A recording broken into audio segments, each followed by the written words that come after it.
Black women and white women use the word boom in conversation very differently. Okay. I'm really proud of this for some reason. I could tell because I could see my face getting excited. White women use it as like a drop at the end, like boom, war, boom. We use it to introduce a topic. All right, so boom. Boom, boom, boom. We use it. It's just a part of you could just, it's an emphasis. Not everything's so serious. But I think we're very unserious, and white women are like seriously serious. Everything's very serious.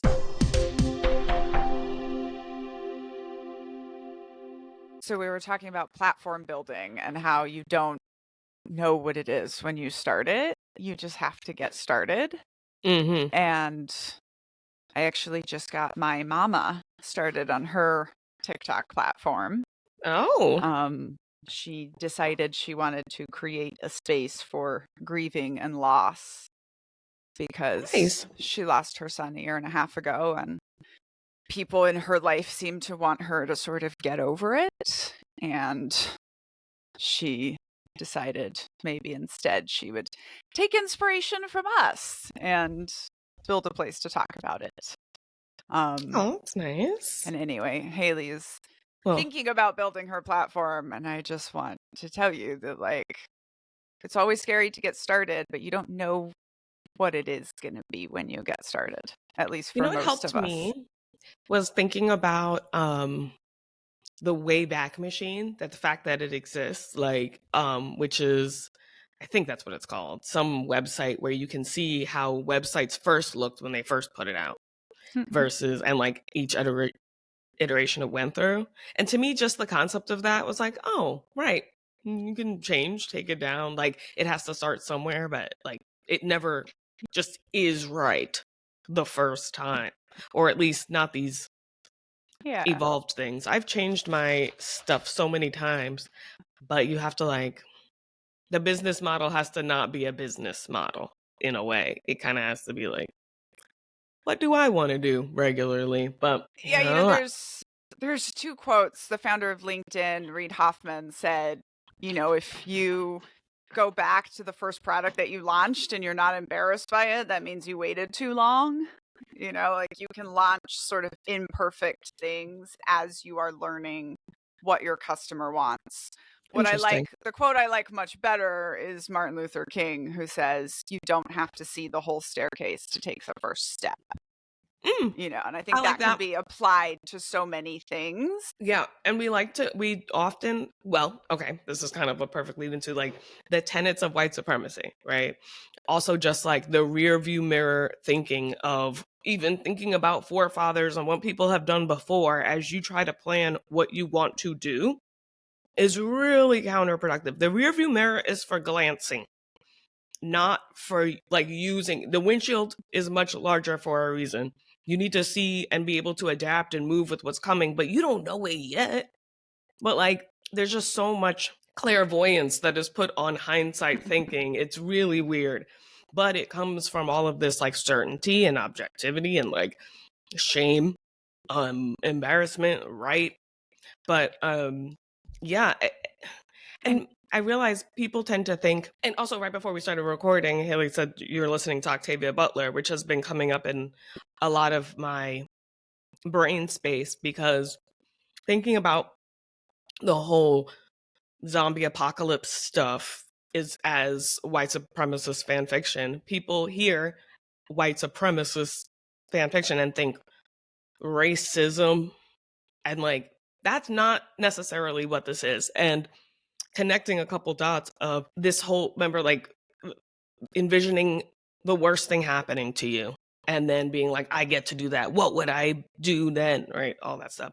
But white women don't like Octavia Butler, and people don't go to Octavia Butler for these types of apocalyptic thinking because it doesn't provide and then everyone gets the most violent ever, and that's the answer, and you gotta be violent too as a result. And it doesn't give that. It gives, this is what it actually looks like. Racism doesn't look like lynchings and stuff all the time. It looks like doing this little thing, planting this little seed in your community and letting it grow. But people are uncomfortable with it because it feels very familiar when she talks about, in Octavia Butler's books, is like, very thought out, very thorough, considers everything. You'd think she was here today saying it. But that isn't a reason not to engage in it. For me, for a little bit, I thought I want to put this down because it feels very relevant for me. And there's room for that. But did I? No. I finished it because I was like, I wonder what happens. Like, just because I don't know, and I felt comfortable enough that she would take it there as a Black woman with a purpose in this creative writing. Like, what's the messaging? Whereas in zombie stuff, it goes so crazy.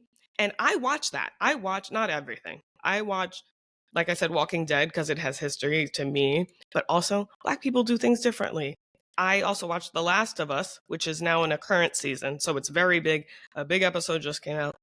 And I get so nervous when I see some of the promotion for it. Like the romanticization of this dynamic of teen girl, older violent man that is in almost every genre of like, well, but because it's the apocalypse, right? This makes sense. This is actually beautiful. This is a beautiful relationship. Have you ever seen one like it in real life? And I think he's hot. I think this is a very cute thing. I watch it, right? But what? Like, there's always a character that was like super, super murdery, but for good, for the right people, for us, to protect us. And the exceptionalism aspect of, being the one immune person, like, that's, exceptionalism versus like mysticism. There are places you can go with magic in your mind that Black women tend to go, and it's futurism, it's opportunities, it's opening, right? Versus just like, I hope someone cares about me that much to kill recklessly and with abandon because I'm in danger. And it's always a before and after, which is binary thinking. So like, white supremacy isn't about white skin. It's really not. It's just that the people who designed it said, this is what gives us the right, the white, to say, this is exactly what would happen and should happen and is going to happen and needs to happen, actually. And because of that, here are all the systems in place. They just use the whiteness like an MLM uses a product. It doesn't matter what the product is. They will switch that up. That's why whiteness can be changed from one to this type of person, this type of person. Your whiteness can be taken from you. You can be, just made a criminal or whatever. There's just so many, we've been gone for 2 weeks. So I've been thinking a lot about this stuff. But like the Octavia Butler of it all and the avoidance of it stresses me out because they'll go straight to this stuff. Well, and very relevant to me to be talking about this the Tuesday after we're not under martial law, the thing that liberal leftist white women chose to freak out about, and a white lady author named Jodi Picoult, who's kind of a known conspiracy theorist, amplified this message, right? That because Trump created a commission to advise him on whether or not to declare the Insurrection Act at the border, to let him use the military on the border, that meant that on 4/20 Easter Sunday, we did talk about the this. entire country was going to be under martial law. And of course, immediately people were saying, you can't go protest, right? You can't go do anything because martial law. And I mean, it's taken up a month of my life, literally, with my audience just panicking and panicking. And then, of course, there was nothing to take it back. And when I called her out, then I got a bunch of people saying, well, Jodi's on the right side. She just, no. If you have to say it, if you have to say that, you're already down the wrong path. There's like a list of things I want to kind of produce at some point. Put it like, if they say this, if you have to say, well, innocent until proven guilty. If you have to say, well, he's a great, why are they saying it to you? And oh my gosh. And what is the point? You're free to leave anytime. My newest product, I found these little handcuff charms that say freedom. And so now I hang my earrings on them and I call them "You're free to leave anytime" earrings. Like, never have I ever had someone approach me in Costco and inform me that, like, I'm free to leave anytime, right? Yeah, I thought that was, now I'm concerned.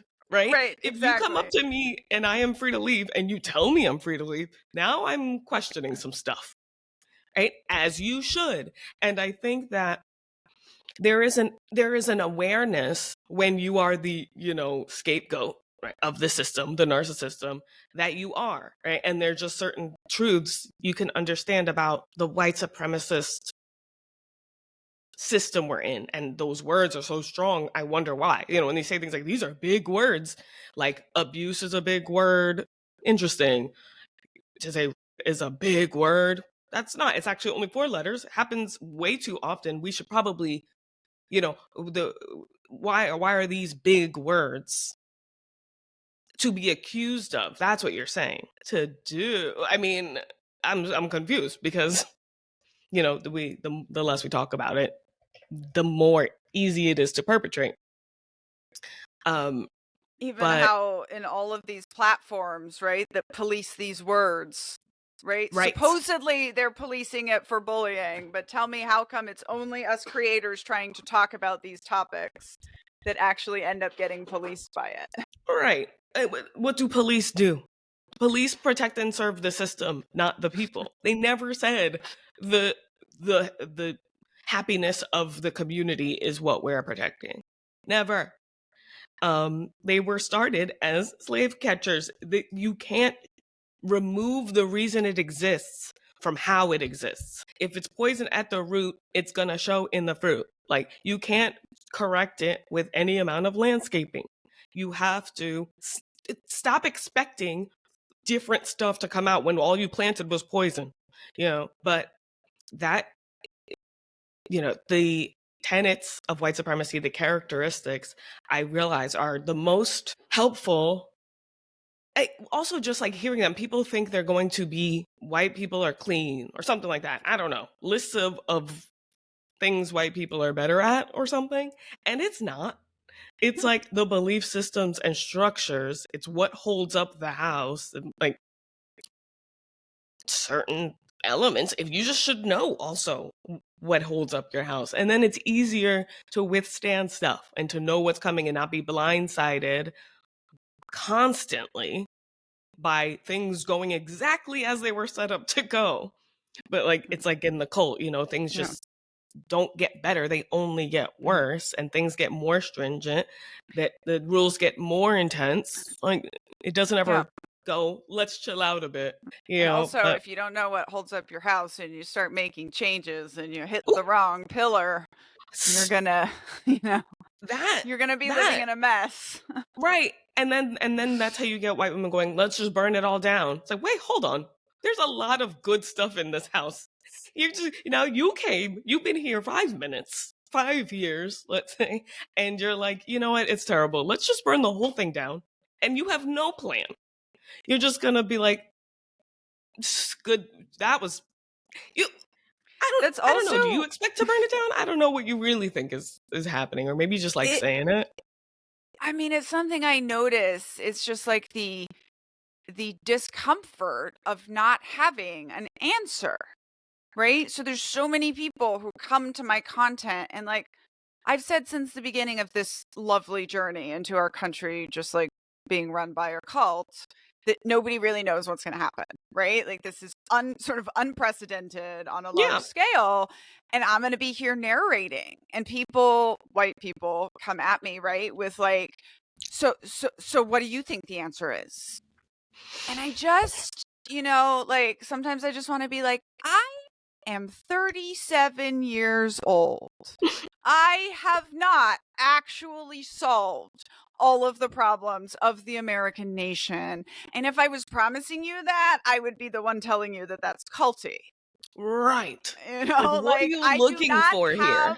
all of the answers. And Right. I mean, this is why I was worried about how to finish the book, right? Mm-hmm. Culting of America, because I was like, I get to the end and I feel like people are like, okay, thanks for, spending 5 years delving in to bad groups. Now, Yeah. can you just give us a nice, quick, easy answer for good So, groups?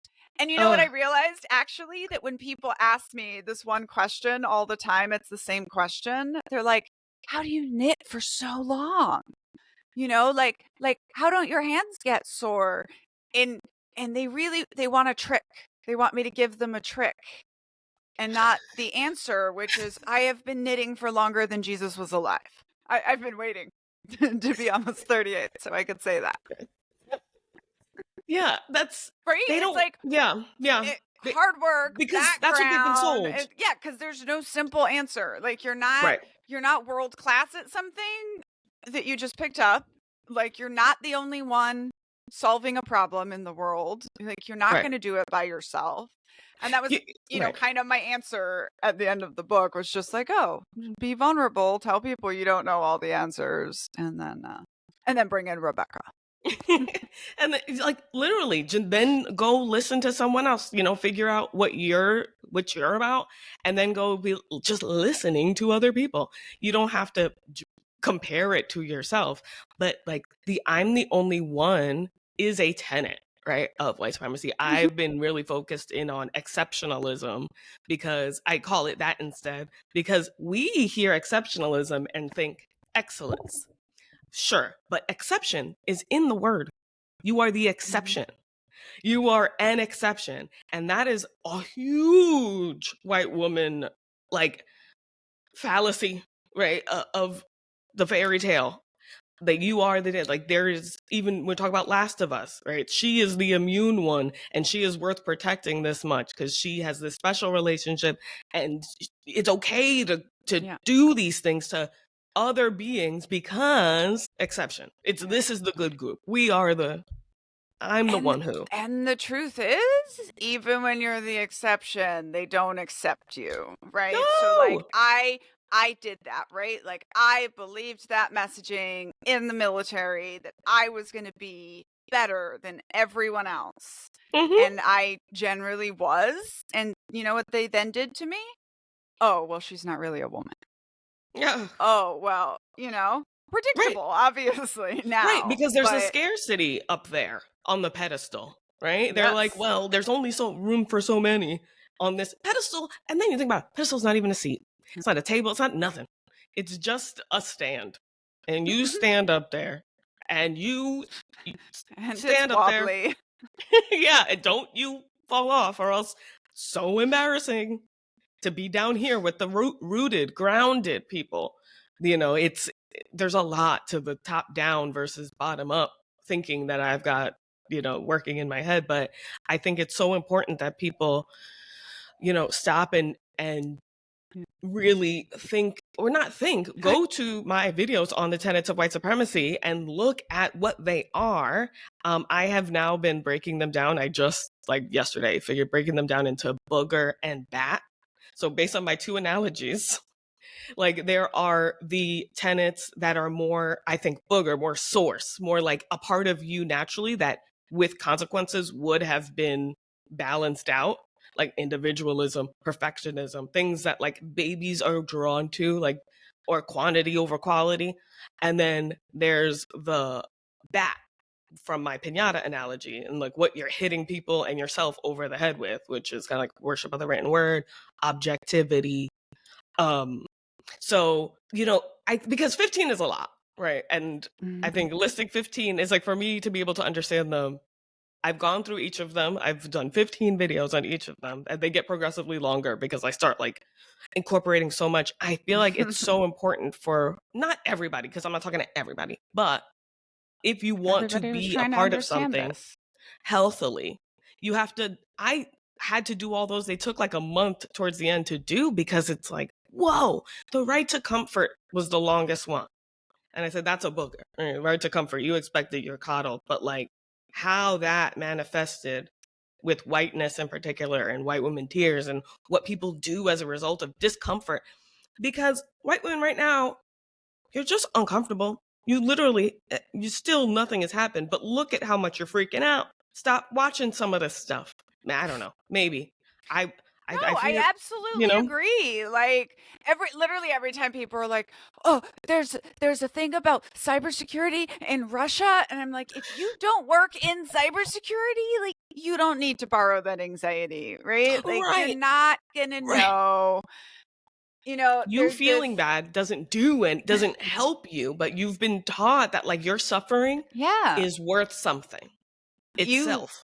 you would probably do something with this analogy. I'm still like working on it. But like, so in the unit that I was in the military, the 101st, we are the air assault unit, right? That's when helicopters just appear above you and start infilling soldiers, right? And like, you are effed.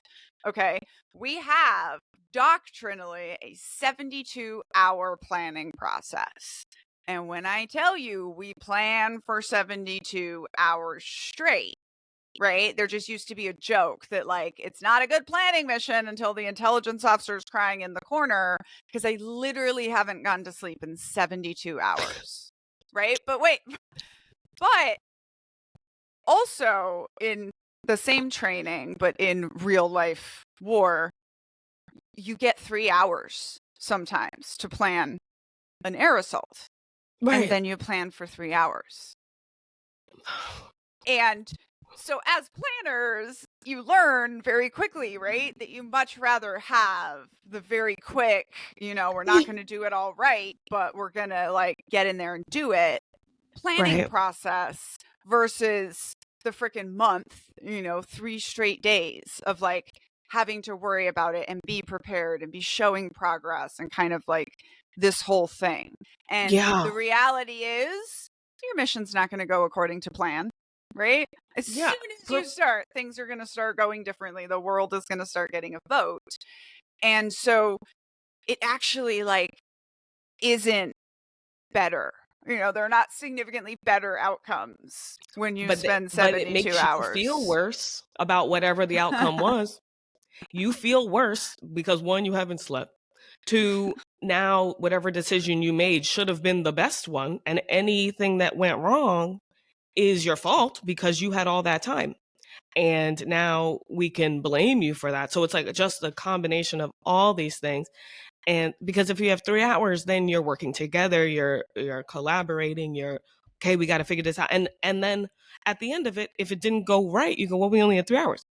But Yeah. it's that's yeah.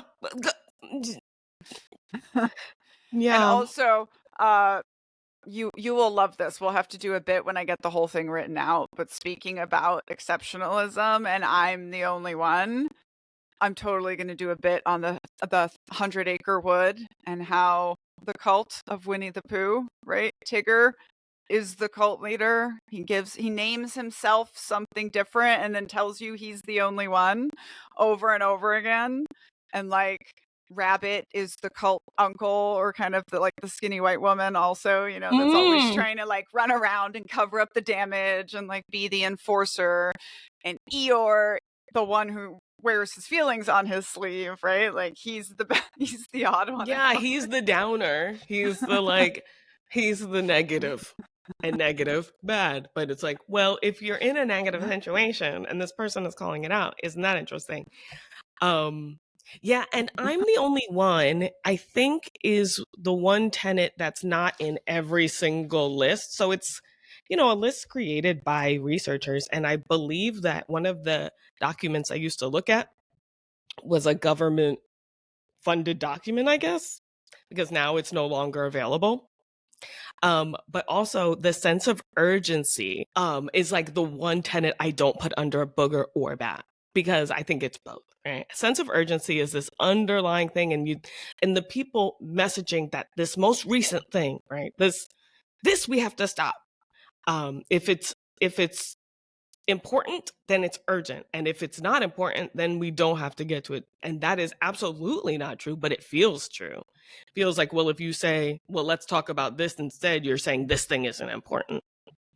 But time is finite, and they get you so wrapped up in these short-sighted, short-term goals that, even when women talk about the climate, right? The current climate, like, what kind of climate was the crack epidemic to white people?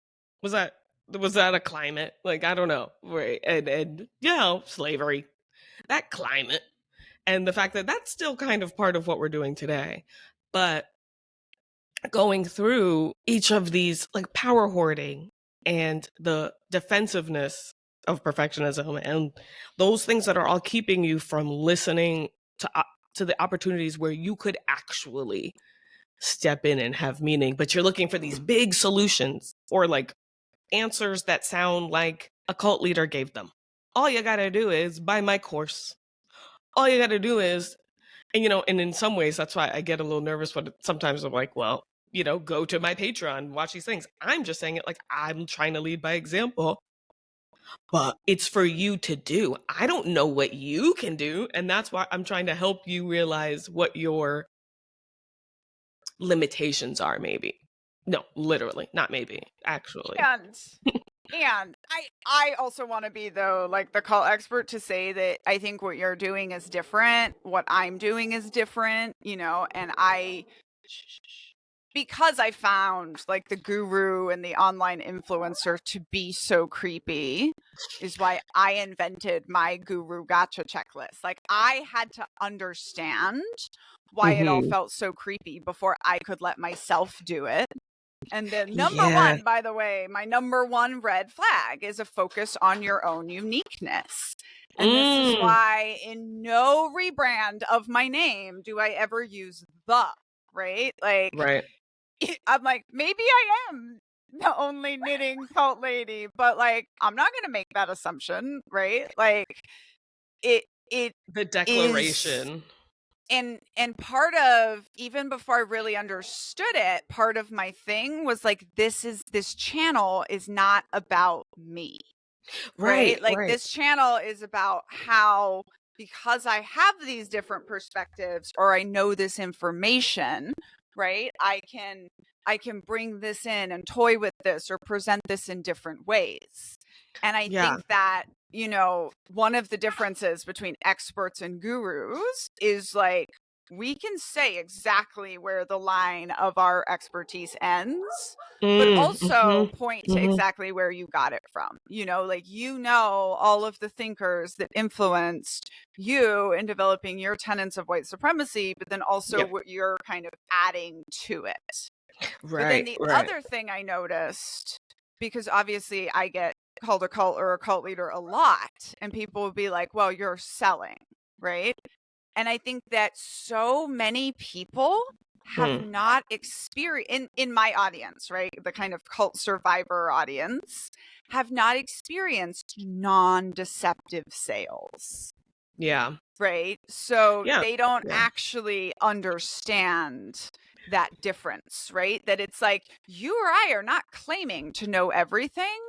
Neither am I claiming that my process works for you, right? When I teach a writing course, I'm going to be very honest with people that you're probably not going to get the kind of book deal that I got.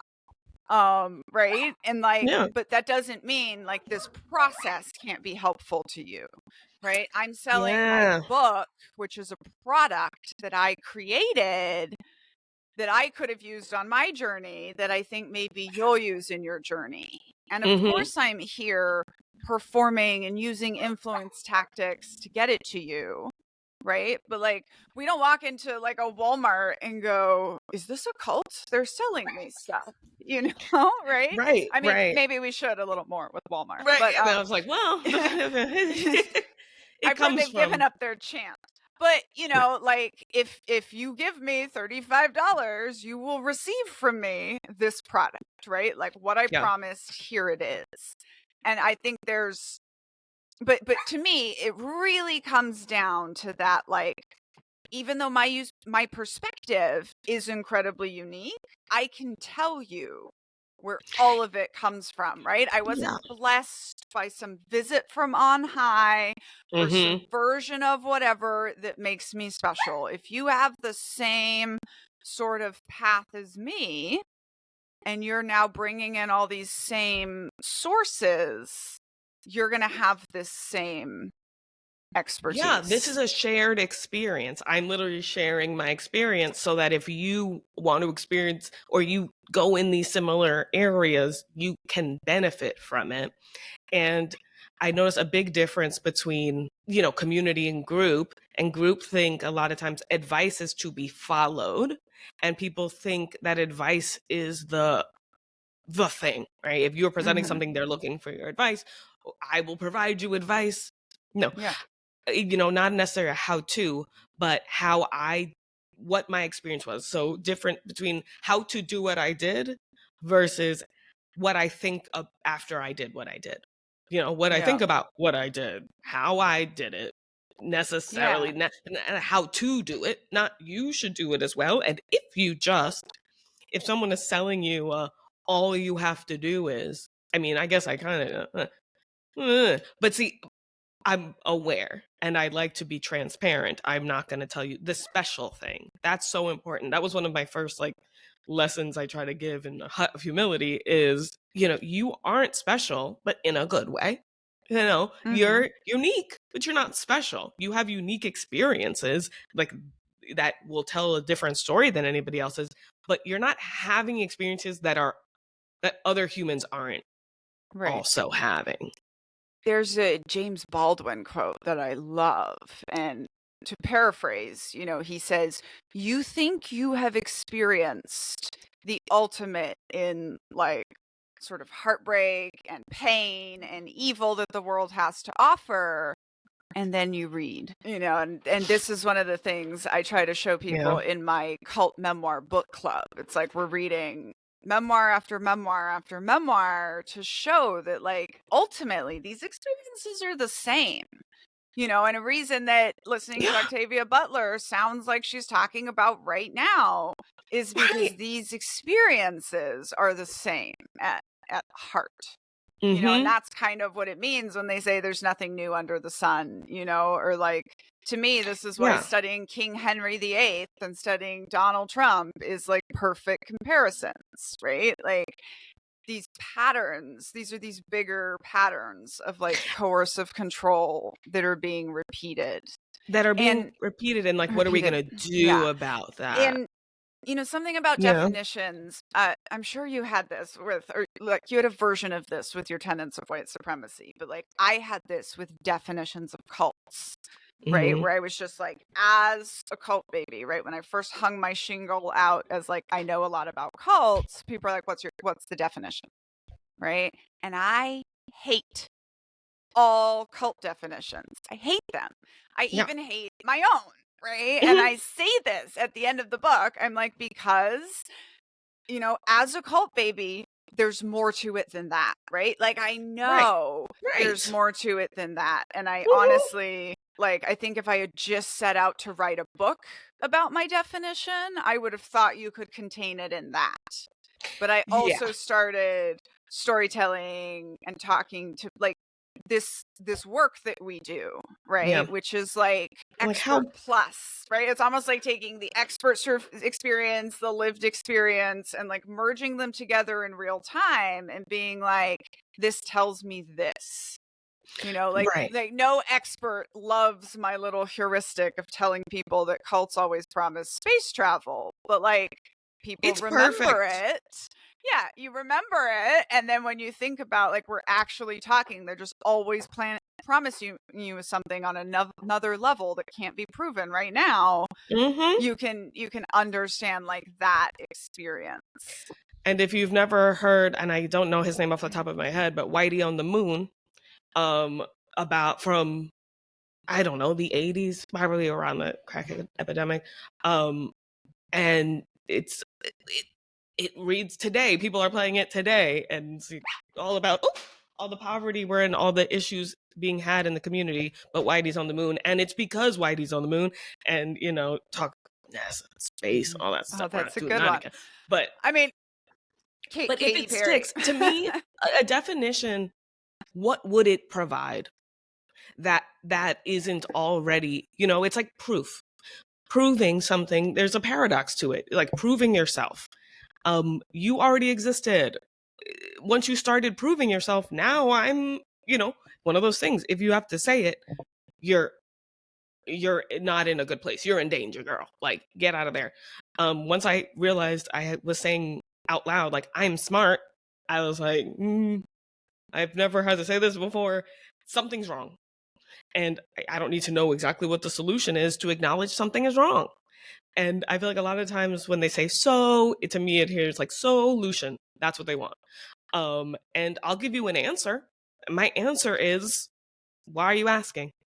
That's an answer. It's not an answer you like. It's a question as an answer, but like my answer is silence. That's an answer, in my opinion. It's not a solution. You want math. You want 1 + 1 = 2, and then everybody world peace. Well, if it were that easy, I think we would have got there. We were just waiting for you to get it. Like it's a weird, it's 400 years and you're just now asking, time and place. Yeah, there are so many books and Google and stuff. And I think when people talk about media literacy, it never really clicked for me as to, I don't know. Yeah. I don't like it. I don't like financial literacy. I don't know. Because I feel like we shouldn't need financial literacy. But Like we shouldn't need that. We need it, but but it's it's weird. also it's in the process and in creating the language. Have I told you the thing about Brazilian flip-flops? I don't think so. Okay, so in Brazilian Portuguese, they have a word for the specific smell of stinky feet, right? We don't have that in Okay. English, as far as I know. They have, Okay. Yeah. in I can't think Portuguese, of it. they have chulé, Yeah. and it's in mais que chulé in children's songs. Like, it's a word everyone knows. So then Brazil also created the Havaiana, these flip-flops, which I'm sure you've now heard of, right? Havaianas. Maybe not. They are the most popular flip-flop in the world now, and they are okay. made out of a specific kind of Amazonian rubber that doesn't smell, right? It doesn't transfer chulé, right? And you can use them. They're great shareable shoes, right? And I love this example because I'm like, because they had language for this problem, which is different than other kinds of stinking, they created this like incredibly awesome solution. Yeah, And, if you can address obviously, something. there's a lot of issues that go into the mass production of the flip-flops. Well, But of course. But it's seeing an opportunity based on having the language for it. And I think that's why I enjoy word working so much, is because I like the idea of making words that do enough on their own. And sometimes it's like, no, if I have to explain it, then it's not a good one. At least for what I'm doing. And this was part of what I'm getting to, is that I think some of the work that you and I do, it's interesting because it's like we've reopened all of these deep social issues of the 60s and 70s that obviously were never like shut down or solved, right? But that broader society had sort of decided, cults and white supremacy. Like, we rebrand. And we're like, we solved it, right? Yeah, yay! Yeah. Civil rights. And now we're like reopening it up, and like you have to have a foundational knowledge of what's gone before. Like you have to have read the women and the men who have written on this before, but then you also have to like talk about it in real time and find like the holes, the things they haven't come up with yet, the thing, for today's language, the application of it. Yeah. And there's a lot of, and Black people don't have to do that. I just want to also be clear, like, white people, don't ask Black people, have you read this book? I don't know.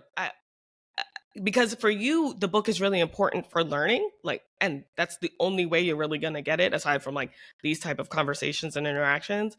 But Black people are just Black. So they epigenetically already have done a lot of this work, or know somehow, or have reacted to that. I don't know. There's a bit of worship of the written word in there as well. But the actual work, the most uncomfortable work, is in real time, is in catching yourself in a moment. But that's done after you do the reading. The reading isn't the thing. It's the application to yourself, like identifying with all the parts of it, especially the hard parts. If you can't read Octavia Butler, well, if you like reading and you like that type of stuff and you can't read Octavia Butler, I don't know. It's also on Spotify Premium. If you're a subscriber, you can just Yeah. listen to If it you read to like, you. yeah. It, But and it's not, I don't want to increase the whole worship of the written word and be like, reading. However you get it is how you get it. I do like to be accessible, and it's why I like to have the Patreon options and the videos as options, because there are ways that of communicating that go beyond the words. I remember I had a video where I'm making all these sounds, so they're the same sounds, right? But there was such a difference in them. And I feel like that is accessible to people in a way that me writing it in a book, and I will probably, because it makes it accessible in a different way to put all of my little words and my link, all that stuff in one place. But I don't feel like people have really understood the value of video yet, because it's current and we're in today times. But think about it. If books are good, think about how good video is. And look how we look at pictures from the past and stuff. And I think valuing the present moment is something not taught in the white supremacist culture of it, like the power hoarding. And I think white women need to be thinking way more about the present moment than about, it's one thing to identify with the past, but not compare to the past. I think we've talked about this before too, but like saying this is like this bad thing. This is bad enough. Like, say things that are happening right now that are bad. It doesn't have to be like, or the future. Like, say for instance, this thing happens, then it'll be really bad. This is bad because it compares to this other bad thing we all agree was bad. right. What about the everyday things already happening, have been happening? I think it's seeing some of the value of your agency today, present moment, your sphere of influence, and like what you can do about that, and spreading the word of something else, doing something different, and not just fear and Well, and this scarcity. ties back to the whole martial law thing, right? When I actually walk someone through how, as someone with the expertise to tell you this, right? Like, martial law is not going to happen in America. Nobody is big enough to invade America, even America, blah, blah, blah, right? Then they go, oh, well, I mean, they're snatching people up and sending them to other countries. Okay, you see how easy it is to say that with our big boy words, right? Like, yes, Let's talk I about agree that. with you. That's terrible. Let's Right. talk about that. But that's not what they want. It's not the answer us white ladies want right now. We want this obvious, easy solution that people are going to go get violent on our behalfs because it's now like really bad. Yeah, like I've seen a lot of, and I don't want to make people feel uncomfortable, but I've seen a lot of people with their usernames, the SOS and the American flag. Okay, who is that for? Who are you? Who's the alert for when you're going SOS, save us? Or I don't save our, I don't know. Yeah, Right? save our ship. Who? Nobody. And you put it in your night. I don't know. Like, it's fine, because I see a lot of it in my comment section. It's not the worst thing, but to me, I'm like, oh, what?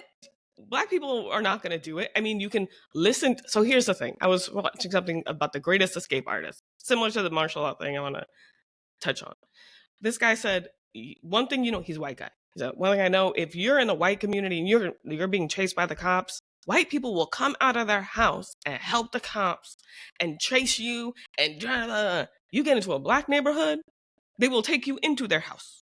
They will drive you wherever you gotta go. They will point you, or at least go, oh, they're coming. That exists here.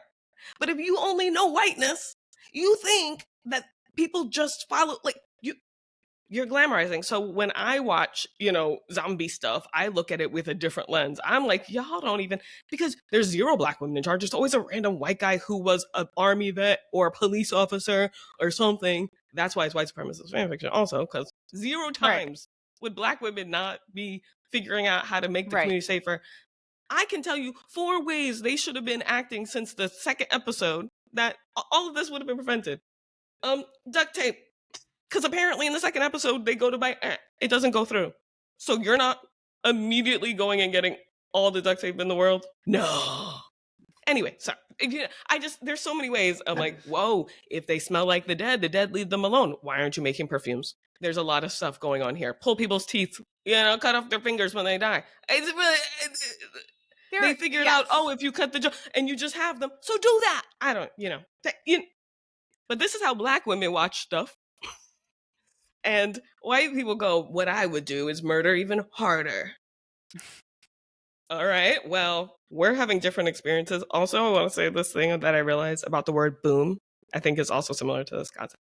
Black women and white women use the word boom in conversation very differently. Okay. I'm really proud of this for some reason. I could tell because I could see my face getting excited. White women use it as like a drop at the end, like boom, war, boom. We use it to introduce a topic. All right, so boom. Boom, boom, boom. We use it. It's just a part of you could just, it's an emphasis. Not everything's so serious. But I think we're very unserious, and white women are like seriously serious. Everything's very serious.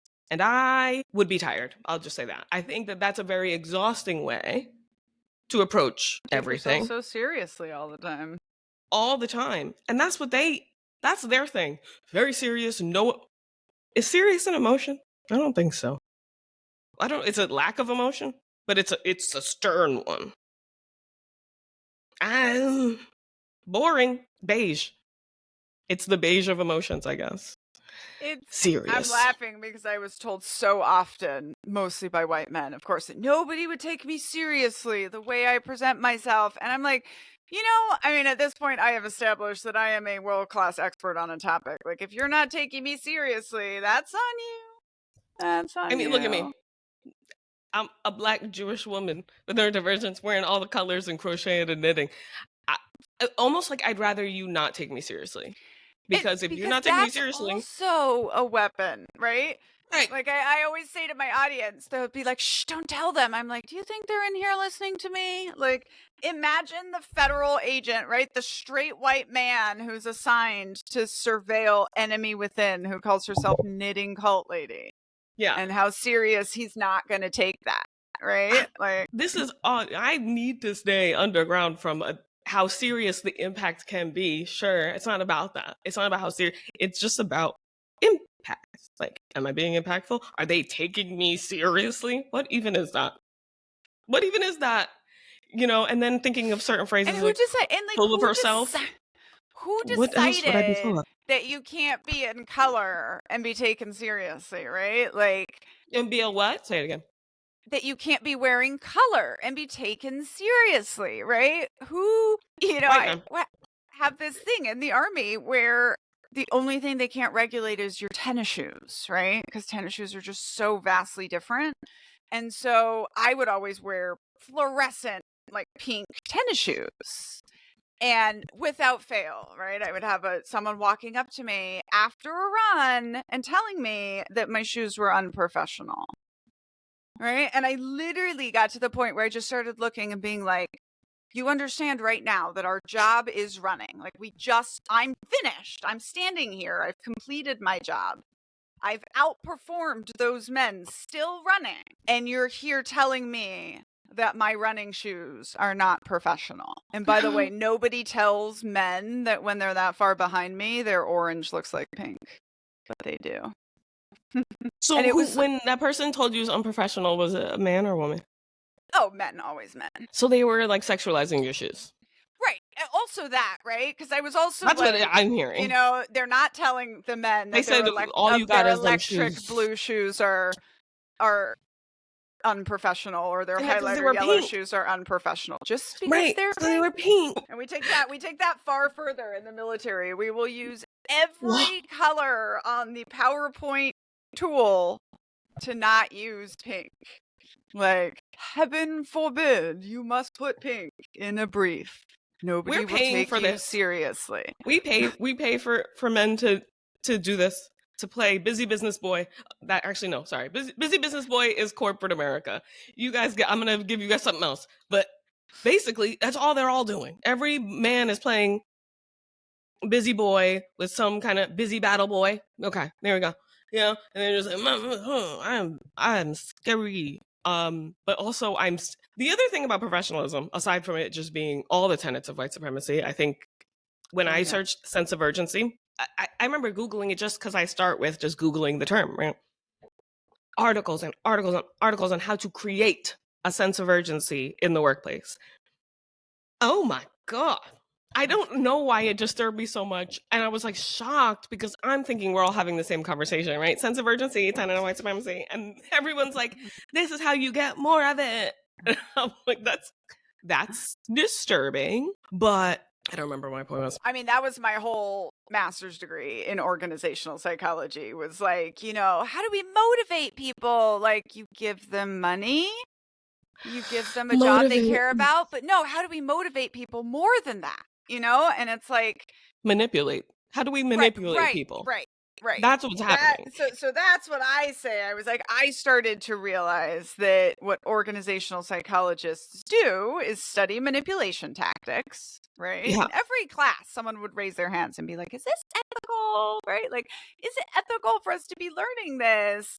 And then we sell those services to corporate America to motivate you to give your free labor to build their good cults. And that's why the number one question people want me to answer is, can we have good cults? Because they want me to be like, because they want to keep their books. Fine. They want to keep selling their, strategies for culting people and cultivating cultability. And for me, and I've also been kind of realizing that capitalism itself, so the dehumanization is required for all of this. And seeing yourself, dehumanizing yourself first is a part of putting yourself on that pedestal. But the beliefs, I actually also lost that. You have to dehumanize. I mean, that's a big part of the book that I'm working on now, White Women Get Ready. We're at the part of where you've had to like dehumanize yourself in order to participate in you make yourself capital system. Yeah, and that's what it was. It was, you make yourself capital in this capitalistic system instead of just having commerce where we could have less deceptive sales. But capitalism compromises consent itself, right? Like making for a living, like earning for your food and water now creates a dynamic where a dollar, it means something different. That power dynamic is never gone when capitalism is in play. It creates a situation where you're like, oh, I would never do this thing.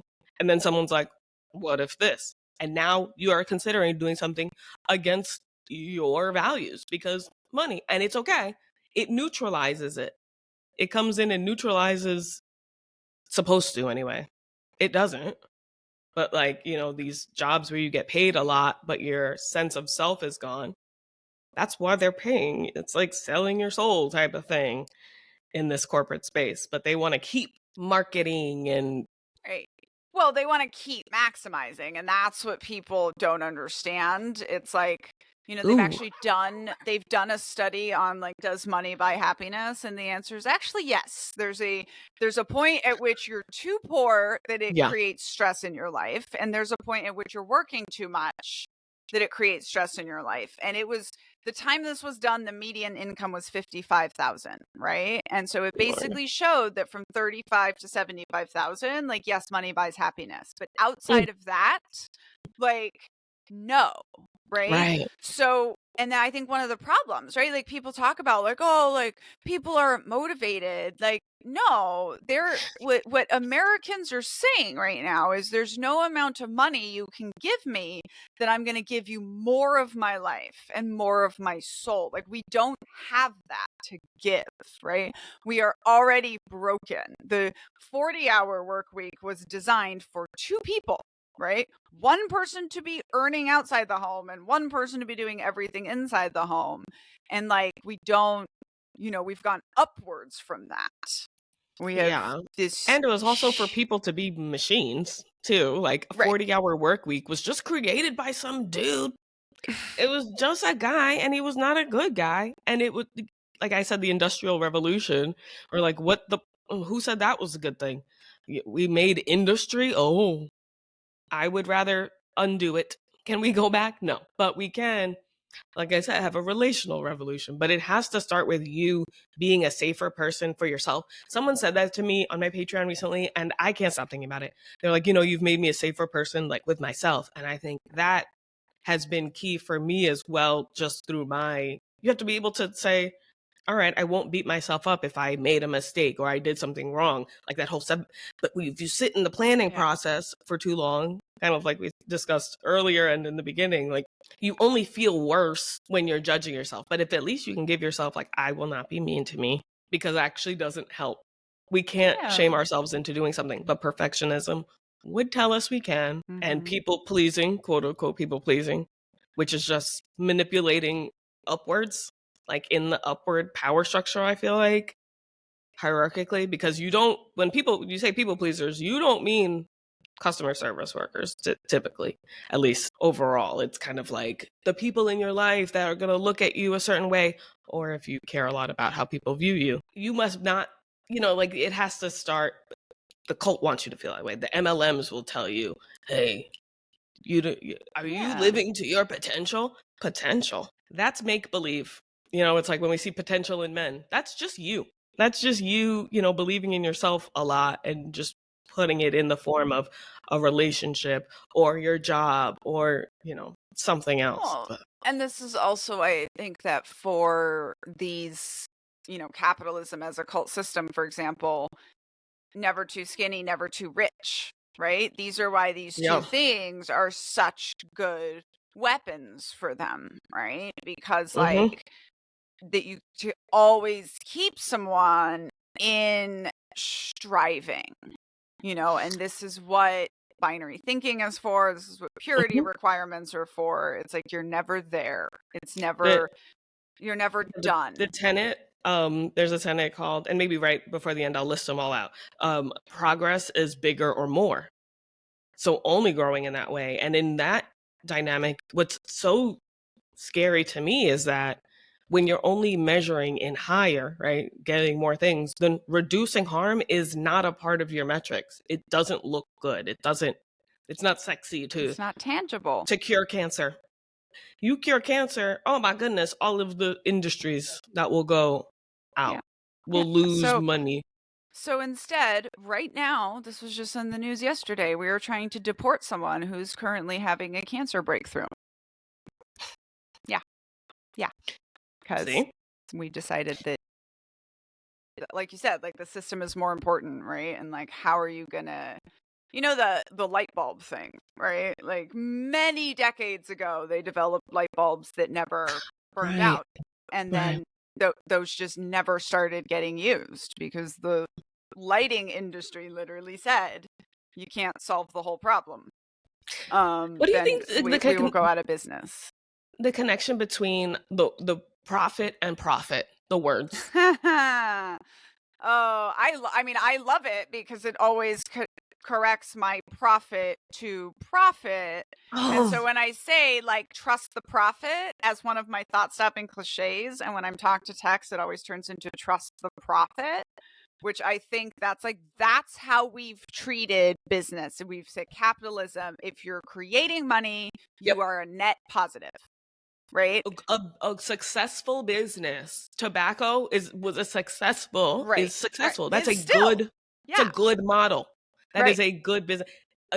Having people be addicted to something is a good model. TikTok, opioids, like how many things we need to be addicted to? And like and this is this was one of the things for me where even as a creator, I was stuck on like, if you build your platform on the fact that you had a crazy story, then you keep kind of having to have crazy things happen to you, right? Yeah. And this is in the cult of technology. This is in the cult, like it's always been in capitalism, but technology, with startups going like always up and to the right? You're always going higher, and like destroyed a bunch of companies that were fine just at cruising altitude.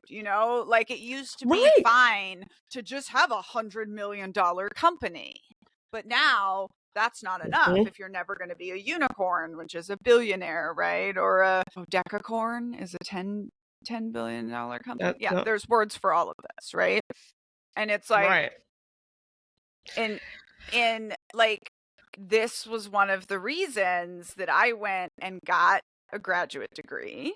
And I'm definitely not saying you have to go the degree route, but when I coach people who want to be content creators, I'm like, tuck your areas of expertise into telling your story that way, right? Like nothing Yeah. exciting has to ever happen to me again in my life because I can just spend my time on my area of expertise. It doesn't Right. have to be coming from like my That's story so always happening.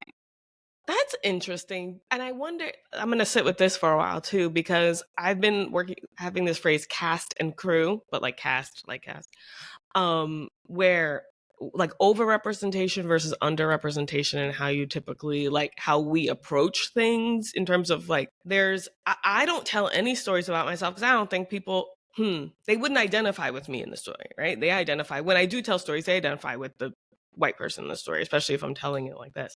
So I have to kind of, give them stuff and then get them to care enough because I gave them something, even if it's my dog to care about and the stuff that they connect with. And then when I start telling stories about myself, they're like, cool.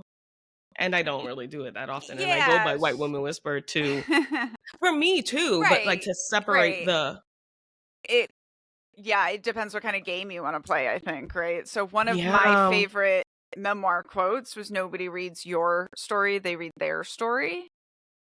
Mhm. And what's funny is now I'm selling this book, White Women Get Ready, and I'm better at selling her book than I am at selling my book because it's easier to sell an idea book, right? It's easier to make you understand that this idea matters to you than it Yeah. is to make you understand that my life story matters to you.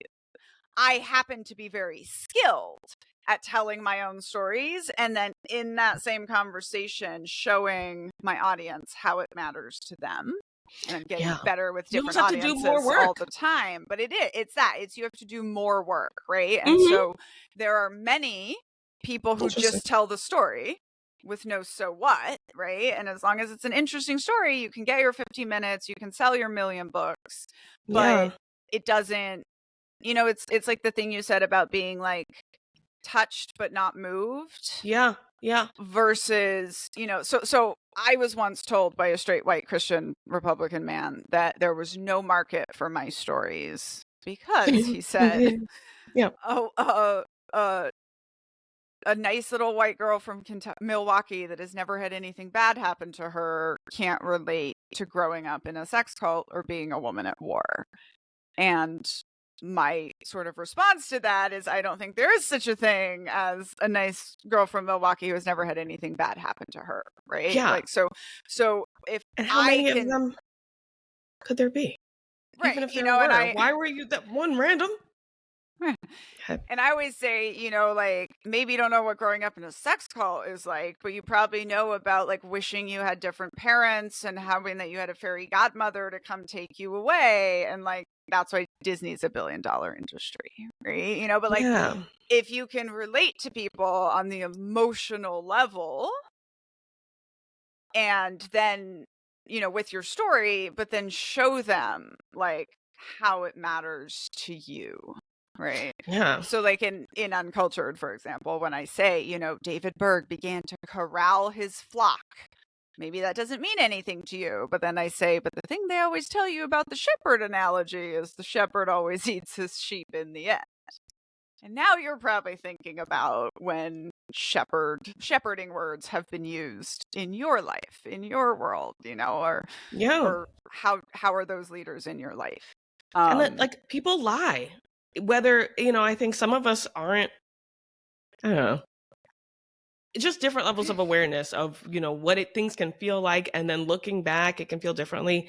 We're Mhm. just told this very two-dimensional, one-dimensional, whatever the dimensions are, of whiteness, where it's just like, this happened, this happened, this happened. You deal with the thing as it's happening, but only in hindsight can you deal with it in present because they're like, why did it take so long? And then like, well, what are you going to do? There is no sitting in it. But that's so interesting because I also was thinking about the story times. I like to listen to Black women tell story times, and it's usually like random events, but I connect to every single one, even though I'm not from where they're from. I didn't go through it, just because there's usually some basic level of human experience there. But white women, especially online, tend to have to do so much to prove that this is worth doing. So get ready with me. So they have to like do their makeup, explain what they're they're putting on their face, why they're putting on their face, and tell the story at the same time with a good light and a good angle. Da, da, da, da. White supremacy is much harder than just being a person. Okay. You could just tell a story. And if it's a good story, it's worth telling, you're just gonna tell it. And if it's not, don't tell it. But if you have to do, Yeah. and the capturing attention, I think, is really in my brain. Capturing, hooking people. Ooh. I also That's like culty. I like the concept of storytelling, right? Is also, this is to me, it's like, I don't know the value of my story to everyone's lives, right? Like, I don't know that unless I tell the story. I'm not lecturing, I'm not giving you the learning points, right? Like, It's I'm not advice. telling the story, and then other people, so I have my village story when I was the only woman on patrol, and the men noticed that the sand looked funny, and I noticed that there were no children in the village, right?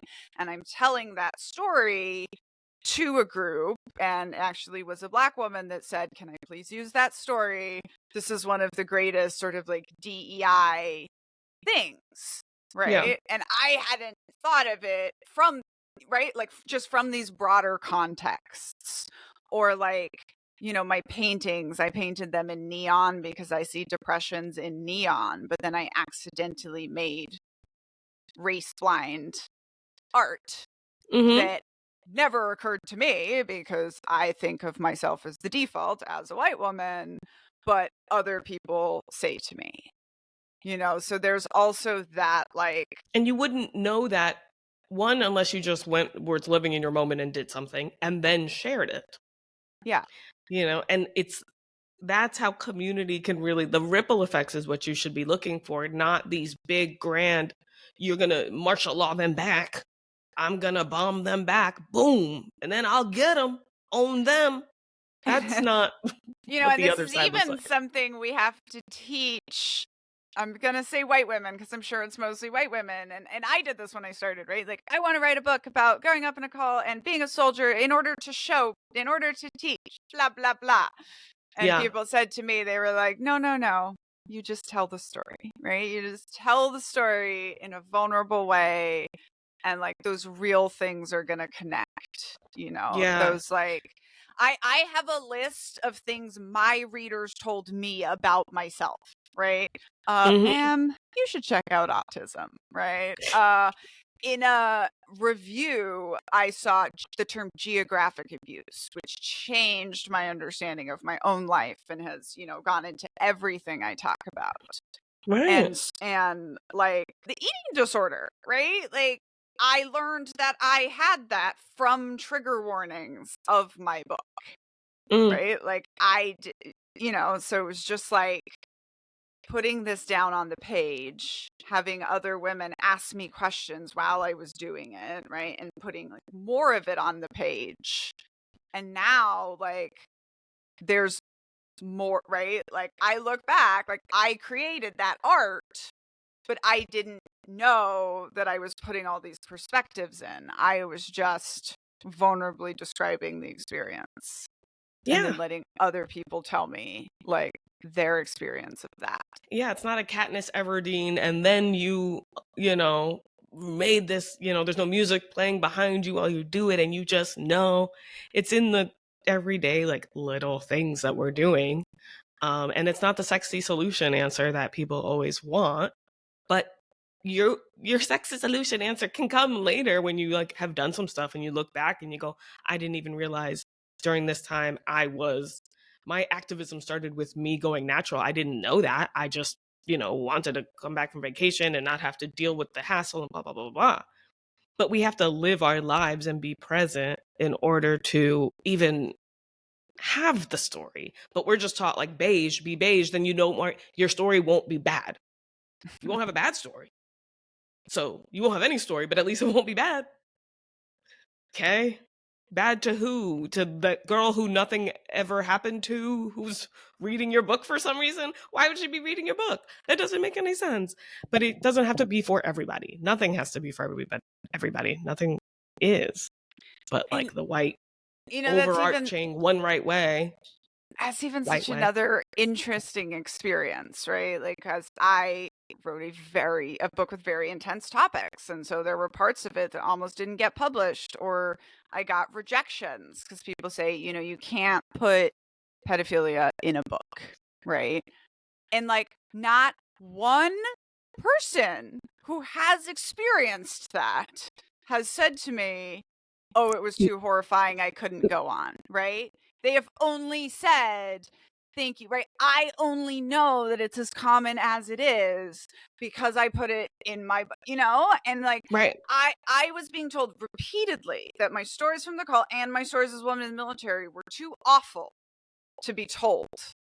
And like, What that's the bonkers, right? what? Like, if we survived the experience, I think I can survive the telling, and you can survive the hearing. And like, Right. maybe we will in turn find out that we share a lot more. You And think know, about all that's being held from you, audience. If that's the case, you know, and and that's why I'm not even I don't even touch that stuff when I say, you know, the book thing. First, I remember, you know, I said I'm not gonna write a book. Now I feel like, all right, I would put my stuff into a booklet, but I, you know, one step at a time. Because what? And then for people to be like, nah, I don't know. I, you know, I'm not trying to do what everyone's done. I'm trying to do something different. And so far, we're getting there. But like, to be able to see where you stand, you have to like zoom out. I don't mean zoom up, like not like we said, not bird's eye view. You're not Bert. Zoom out and like see it from the human perspective that you're just one of those people, and there's people over there, and there's people everywhere. There's people everywhere, and they think just like you do. Like it's not just you in anything. And I feel like narcissism is kind of the like everyone would be like me if they could, and like exceptionalism is like no one's like me, and they mm-hmm. couldn't even understand if they wanted to. Neither of those. We're all just people being people. Take it down to the ground level, like it. But it would help to go through those, just because like you don't even realize, you know, all these things. I just want to be comfortable. The phrase "I just want to be comfortable" was back here for me all the time. I grow up, I just want to be comfortable. Who that there? I want to be successful enough to be comfortable. Do I know what any of those words mean, look like in real life, every day, day to day? No. But Someone said it to me today. I don't use the word cult because it's uncomfortably connected to the word culture. So instead I use, and I had my opinions on that. you said that The out fact that the loud. word cult is uncomfortably connected to the word culture is why I have a book and do what I do. And also, people's discomfort with discussing the word cult is why kids like me had to grow up in sex cults, Right. because we Dude's shut down comfort. discussion of it because it made you uncomfortable. Yeah, right to comfort is a huge one. I think systemically that people don't realize they're participating in, because that's when they get dysregulated and they feel justified and self-righteous when they're dysregulated, because that wasn't challenged. Like it's like, you know, boys will be boys type of thing, and or you've never been around black people, so you don't know what it's like to hear people say things they mean or something. I don't know, but you're dysregulated and you're like, and that you haven't dealt with that. You haven't built the muscles to sit or something. And you gotta do some of that before you can be in an organization or be, yeah, resilient in that, in this conversation, or like see yourself outside of your job or your role in your relationship Yeah. or your each individual marker of like external And value.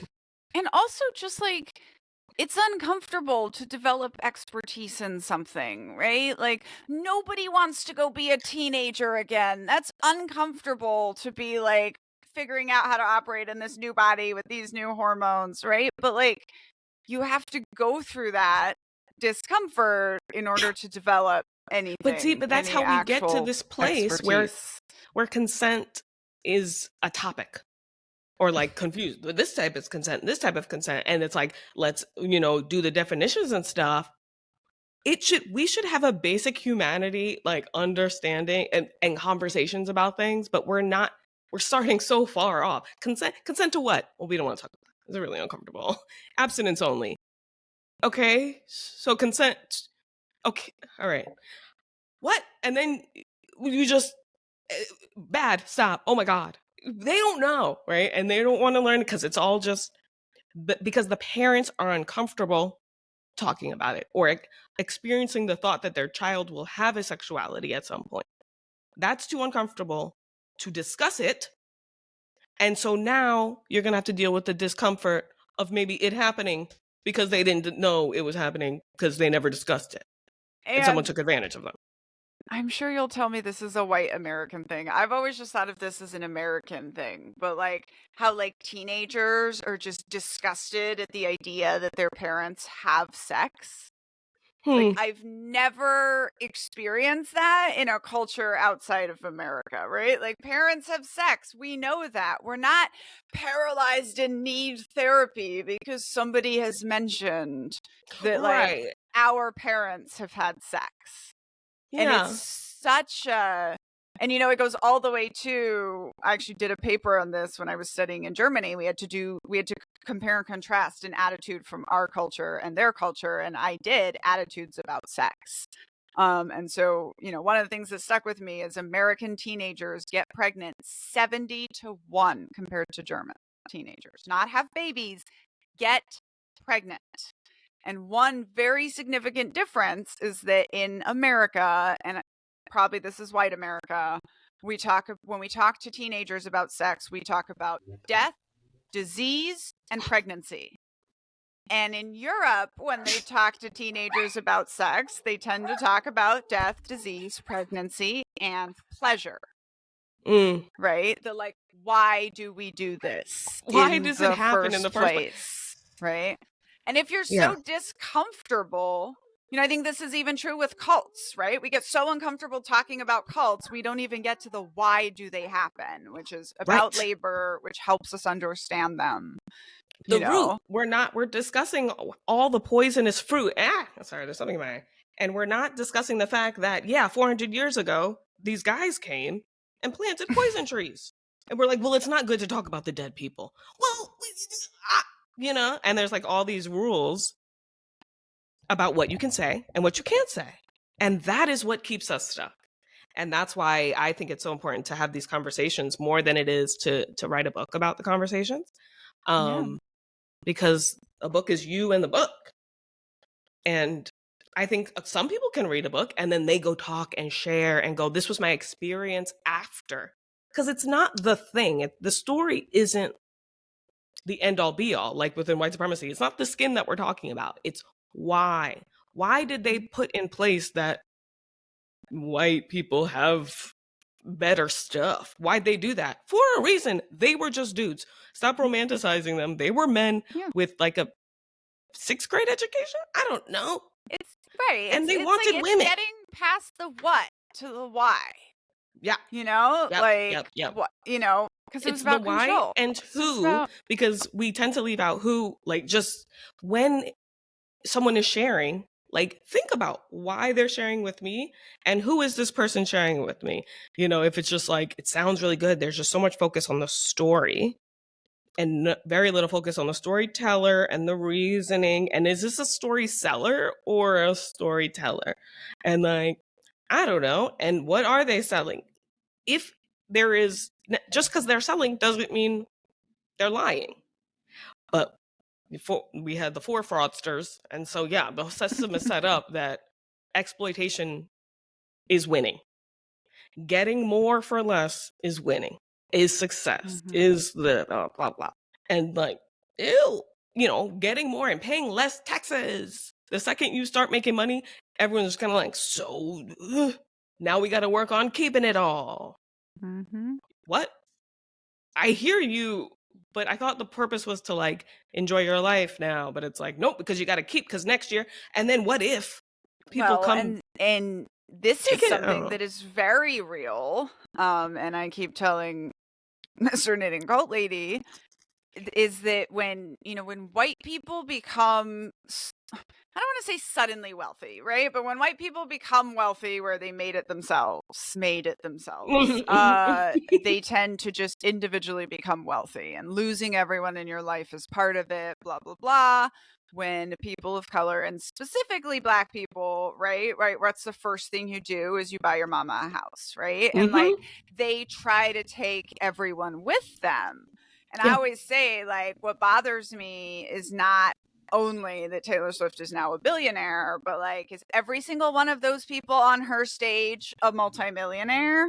Because Right. if they're not, like, what are you doing? You know, like it, but that's Yeah. capitalism, right? Like, you can't, you're not supposed to be able to bring everyone with you. And it's Right. just like very, That's so I true. don't know. And I like, try to explain to my child why you can never be an ethical billionaire, even if you supposedly make it by non-exploitation, because like if you were sharing the wealth, you would never get there. you wouldn't be okay watching someone you care about struggle if you could do something about it. That's why the first thing I did once Patreon started making money was to bring in my best friend from 16 years old, because I trust, she's a Black woman, I trust her, I've seen all this stuff, because, and that's also great for me. I have Yeah. someone who's got my back, now we got each other's back. It builds on itself and like helps me sustain. But if I thought progress was just more and bigger and power hoarding and individualism, I would no, it would be me. And it would be more streams of income than this Patreon. It would be, let me do this. And I'd be burnt out 5 days ago. Right. But instead of, but it takes a constant, like, is there's discipline in this, in slowing down and valuing non-white supremacist talking point things, not more, not I published under this, or this number, or here's how I'm doing today, because there is a lot of addiction to like the current like evaluation with the TikTok numbers and stuff. You go on, how am I doing? Let me go check. Whoa, what do you mean? How am I doing? Let me go check. This has nothing to do with how I'm doing, right? It shouldn't anyway. One But of the things getting kicked off all my platforms so regularly has taught me, right? Is it's like, even with the social media, it's like it doesn't matter to me anymore the numbers. Just like, is it doing for me what I want it to be doing right now? If it is, yeah, I'm there. If it's not, I'm gone. you gotta have to Because like zoom out, like we said, like wide ways, right? And just be like, okay, I've been doing this for so long. Like having this podcast, I constantly remind myself like how big it is. You know, the simple things are the bigger things, but the simplicity yeah. of this connection and then having these conversations. And you know, I just posted just the perfectionism video onto YouTube because I haven't been on YouTube in a while, and people are, I found you from Daniella, and this is so great. I'm gonna go looking into all the other videos. It's like, yeah, like going back to basics, and I don't want to say getting lean. I don't mean it in any kind of skinny way, but like less is more in terms of your life sometimes. But the system will never tell you that. They'll never tell you take a break. I think you need to zoom out and like really reevaluate where you're spending your energy. What you appreciate appreciates. And if you keep focusing on all the things that are going wrong, that is all you will think about. Not saying that that's not true, but Yeah. how does that help you? Instead of illuminating the bright spots and saying, okay, this has worked. Black women exist and are having a great time, even in 2025. That is information you could do something with. How is that possible? Because I thought everything was terrible and racist and awful. Both things can be true, because Black people, enslaved Black people, we have laughing barrels. And for a while, one time I posted a video about it. Laughing barrels, you know, people had to run and go laughing barrel. You couldn't be seen laughing. And so now there's this thing when you see with Black people, when they see a magic trick, when you see something really funny, they run away or they silent laugh. We scroll down these seats. We're everywhere but in your face laughing, right? Running. We think it's hilarious. But then when you equate it to slavery, it's like, oh my God, that's why we do that. And someone came to tell me, you know, when I think about this, I like to think about the fact that they were finding joy and laughter even during those times. Right. So it's not, you know, I can focus on the fact that, oh, every time we laugh and run, that has to do with slavery. Yeah, it does. But that also continued that thought. They were laughing. They had to go run to the barrel. Something was so funny. Okay. So white women, don't be so seriously serious and get a little unserious, because it needs to regenerate. That energy doesn't And regenerate just the sad yeah. down, down, And down. this is such an important part, and one of the reasons I try to tell people, they're like, how are you doing? Okay. I'm like, I live in Maryland. I'm surrounded by Black women, and they are inspiring and funny and beautiful. And you don't even have to be like in the conversation to like get that. And just something that I am learning for myself, right? That like finding joy in times of tyranny is resistance. When I wear my crazy outfits outside and then someone looks at me and they smile, I have created joy, Yep. right? Like when they were just thinking about politics right now, and all of a Right. sudden they're seeing someone dressed like a They saw peacock something a little and they're different. having And a moment of joy. And I had a powerful moment. I was dressed all in lavender with lavender earrings, and literally a Black woman walked up to me and she said, "Thank you so much for this outfit. I needed to see this today." And I was that, like, yeah, like it wasn't, "I love your outfit." That was just like, I needed to see this. that's And the I was like, connection. wow, Right. cool, right? Oh, I love that. That give me a little chills. And like that's the impact I'm going for, right? I'm not going for Katniss Everdeen, the Katniss condition of standing up when this guy said. No, it's about just like being safe with yourself enough that when you go out there, that Black women can see it. And you'll like, it just reverberates. It does the ripple effect for you. So like I said, with bringing my friend in, it's like I do all this stuff because I know there's so much beauty to be had in a true safe woman bond, right? And even when it's different, like sometimes that's the most beautiful stuff. And like we like when the white girl come in and she just go off on something like very open, right? But there's so much fear. And I think the term offense, white people love to be like thinking Black people are going to get offended at stuff. I don't know what internet you're looking at, but when I look at the internet, Black people are just going to either like make fun of you or not talk to you anymore. And if they're making fun of you, you can go back. Like I said with the Cash Me Outside girl, she has been basically embraced by Black women because it was appropriate. How she was acting was appropriate to her background and her crazy upbringing. And she has just been consistently herself. It wasn't culture vulturing. She didn't even ask to be there. So we saw that too. Oh We my were like, why is goodness, that, mom? culture Anyway. vulturing. Yeah, Culture vulturing. I love it. because that's a little, Drake-esque is a little culture vulturing sometimes when after a while you start to see how they respond to not being treated well. Cash Me Outside was like, I mean, I know I'm white, but I also am like this. And we were like, we see you. You can rap. Girl, that girl can rap. And that's been part of my journey too, like I remember when I realized it, like in language, like, oh, you can't replicate the Brazilian experience without acknowledging how African it is, and just like for me, understand that foreigner or strangers might see me and think I'm a walking cultural appropriation, but like I do have strong African influences in my life. I do have strong indigenous influences in my life from like being a forming human in Peru and in Mexico. I'm expecting to have an experience when I finally get to go to Japan of like whatever reverse culture shock is, right? Because like that's where I lived for the first 3 years of my life. And like as I discover that and unlock it and incorporated it, nobody's offended, right? I actually have, because I was born in the Philippines, I actually have Filipino community now coming to me being like, nope, to us you're a Filipina. It's okay that we don't give birthright citizenship. Like, come on in, we'll teach you about it.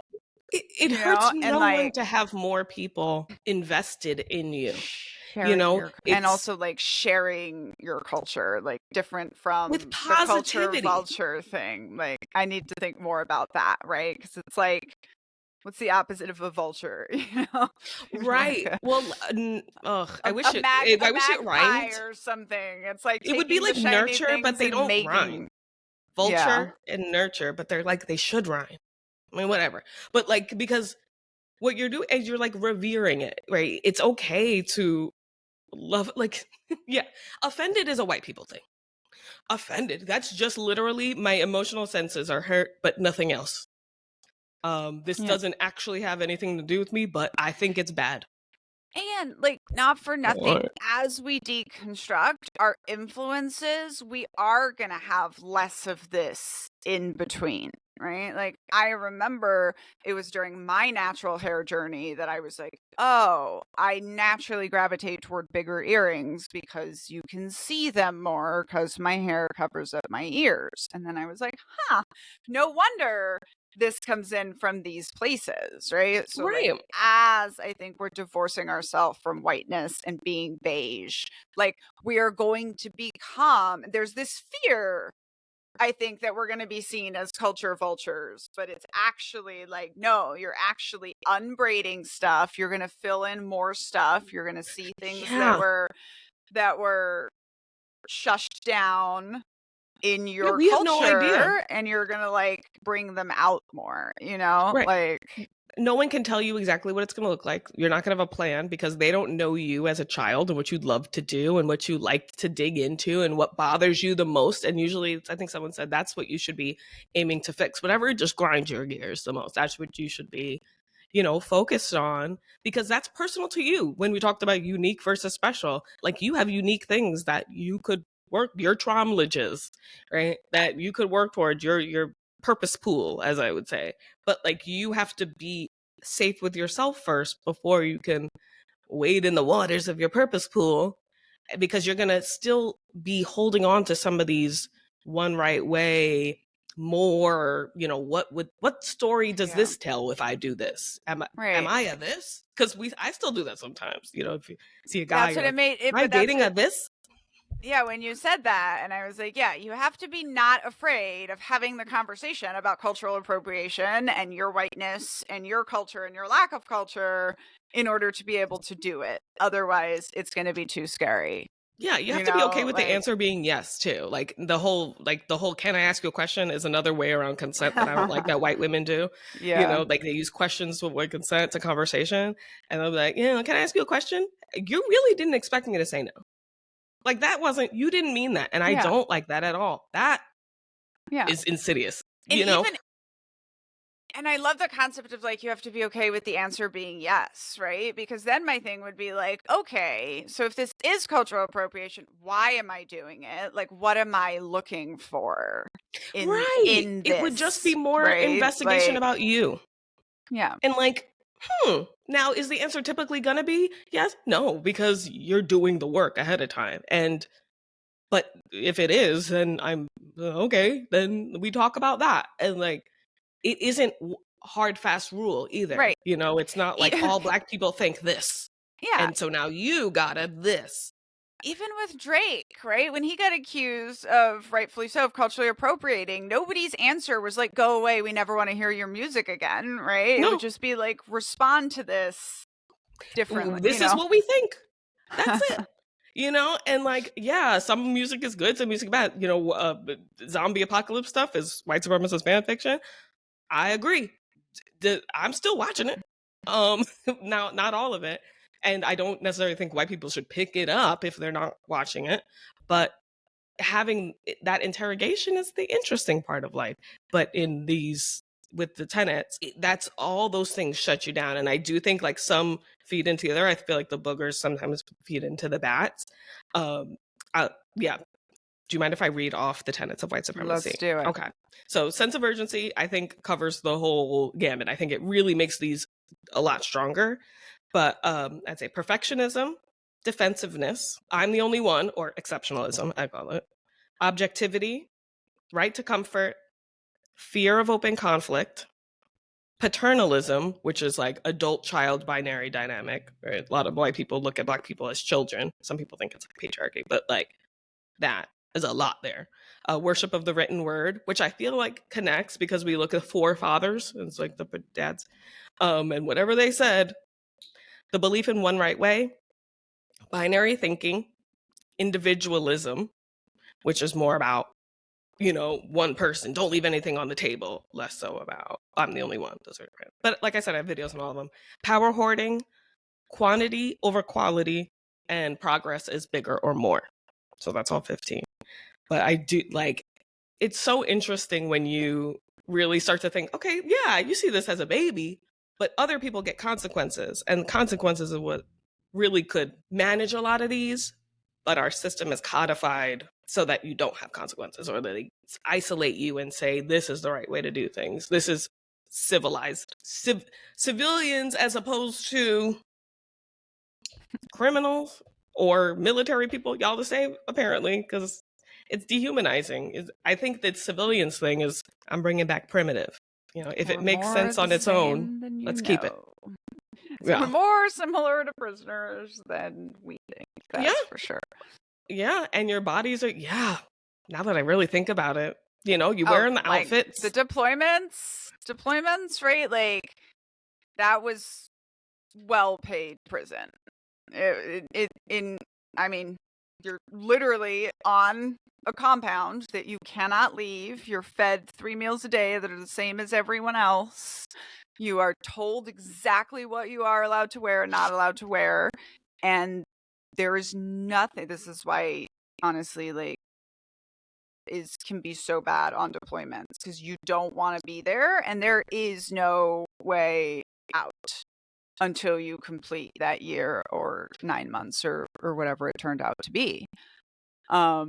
And again, not to like, obviously the way that prisoners are treated in America is more inhumane. But that's more there's honest, a lot of I would say. similarities, you know, in Un-American, where I'm deconstructing more of this. I talk about how the rumor is that we get the boxes of steak that are delivered, right? You always hear about the steak and lobster, but the steak is always labeled only to be used for the Department of Corrections or the Department of Defense.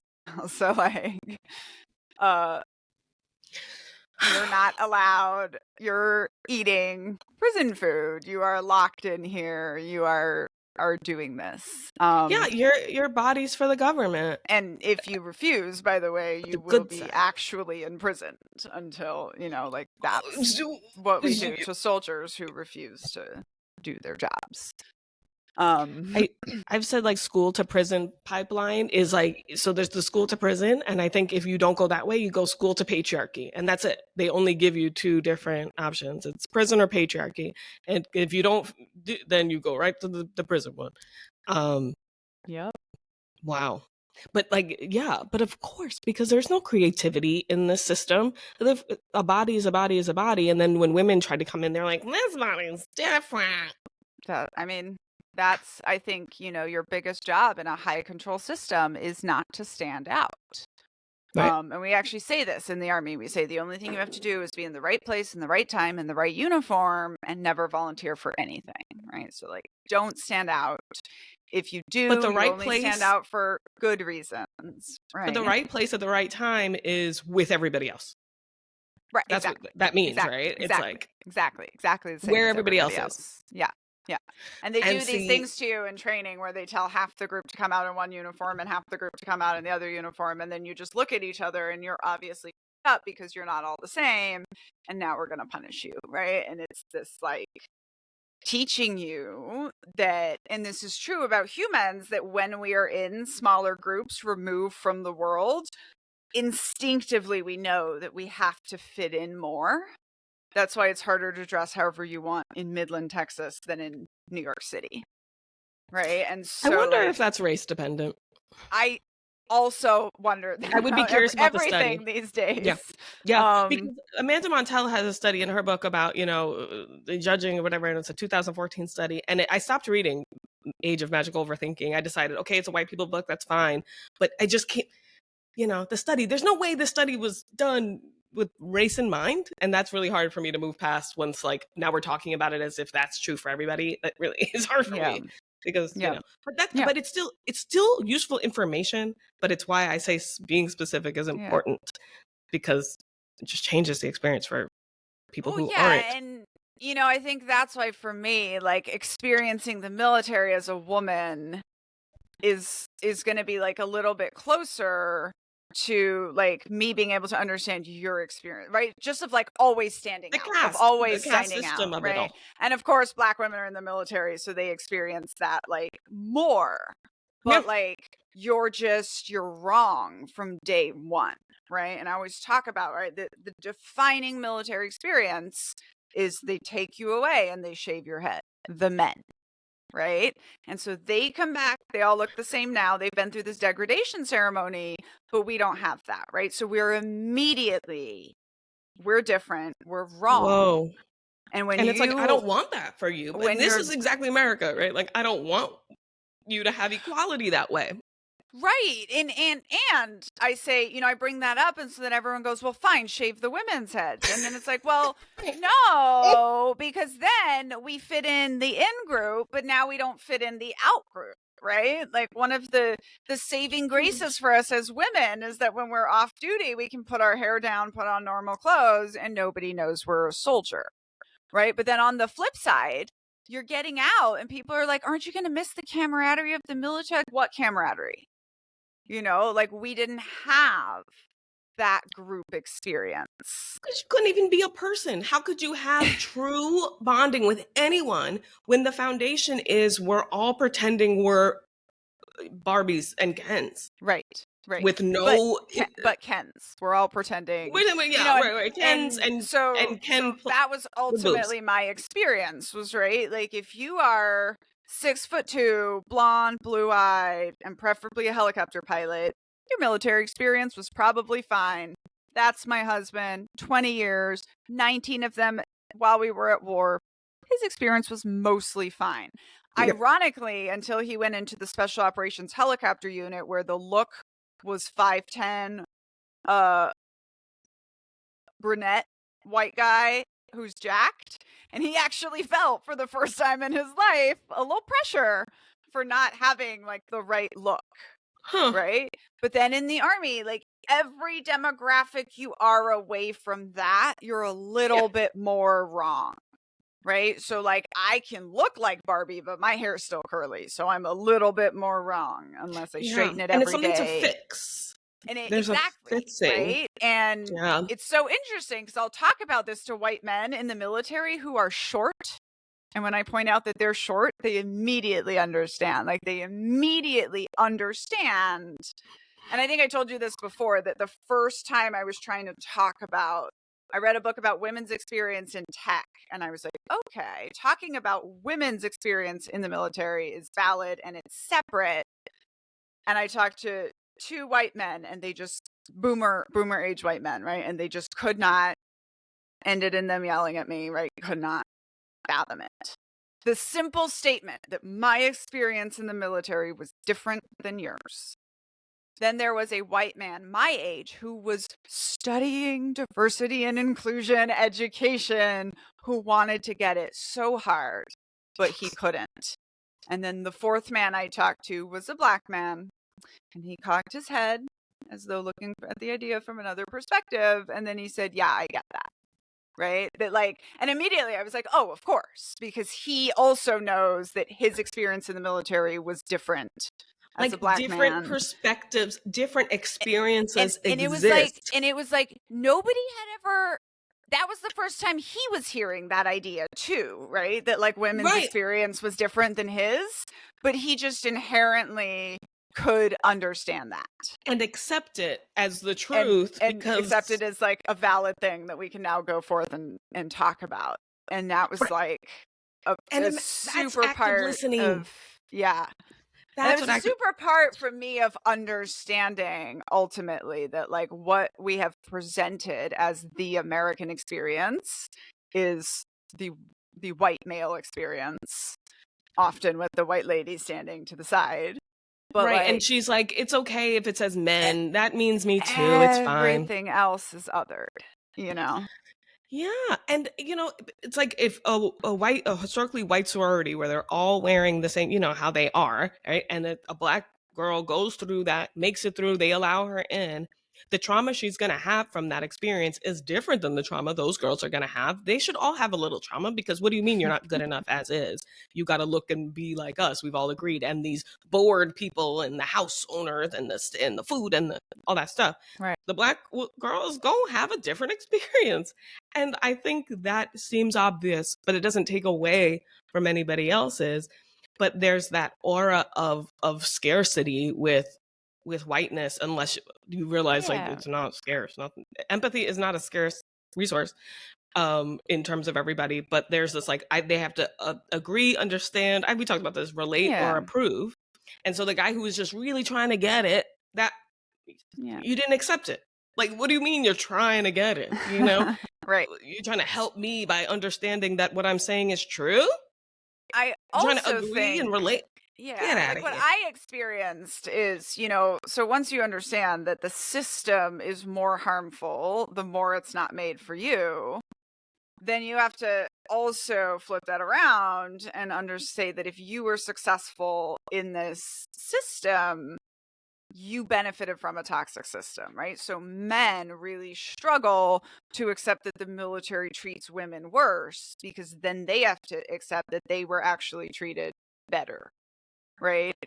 God forbid. Right. And but that just goes like all the way through it, you know, and they because they're miserable. That's hard. And I think that's true with deconstructing any system. And I think, you know, this will be a good place to leave this today. And it's like, then you start to wonder what's going to make you special, right? Well, nothing, right? Like, you know, right. And that's the goal we have to remove. To me, that's like the crux of so much of it is like, you're not special, but we have to accept that first, because people will go, no, you're not understanding. You keep talking to me like that, and we're never going to hear from me again. It's you're not special in the most loving way possible. Congratulations. Like, you're not special. You know? Like, breathe a sigh of relief. You've never had an original thought. You're welcome. You can be like, just like, welcome to all of us. La la la la la la. Welcome but instead to they're how like, stop, the world works. Yeah.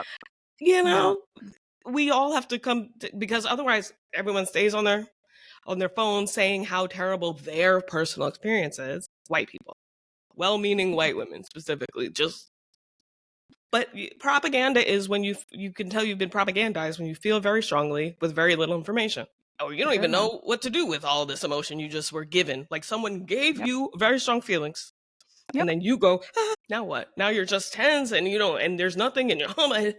You know, you should look for things that give you some kind of not solution. Oh gosh, a place to go.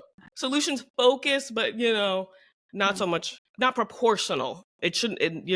The answer is never as proportional as the problem is, especially white people problems. Because there's like this and this and this and this. There's no easy solutions. Yeah, have a conversation. One person is not going to find them. Who is going to come save us? All of us. Who is your SOS working for? Toward a better union. Who is your SOS for? Yeah. All right. Thank you all for hanging out with us for another lovely conversation. Definitely go check out Rebecca's Patreon, White Woman Whisperer. Get all her tenets of white supremacy. She has so many good videos. Check them out. Yeah, it's going down over there. We're having fun. If you're watching us, please like and subscribe. If you're listening, please like and subscribe. And, you know, don't be afraid of doing the work. Don't be afraid of discomfort. It's a good time. We're all here.